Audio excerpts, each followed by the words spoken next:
When I first worked in New York City back in the late 1980s, New York City was a much different city than it is today.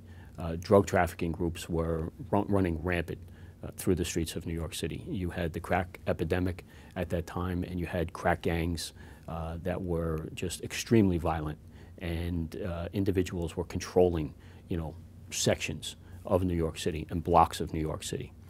And it was a very, very violent place at that time, which it is not today. It's changed completely.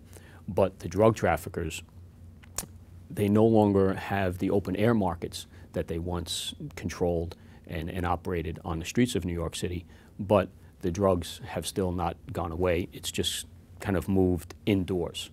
There was a time in New York City when you would stop at a red light and someone would walk up to your car and try to sell you heroin or try to sell you cocaine. It happened every day.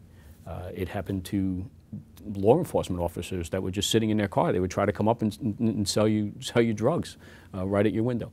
That no longer takes place throughout New York City. So for the average citizen, there's less violence on the streets of New York City connected with drug trafficking, but there is still violence that is taking place in New York City connected to drug trafficking. It's just not as it's not as blatant, and it's not taking place on the street corner. You don't have the gangs that are shooting at each other and innocent citizens getting caught in that crossfire.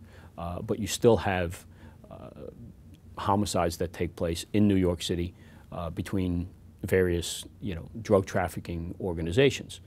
One may owe someone some money, they don't pay, they take a violent action against that group. But it's as I said, it's more taking place behind the scenes as opposed to blatantly out on the streets of New York City as it was 15 years ago.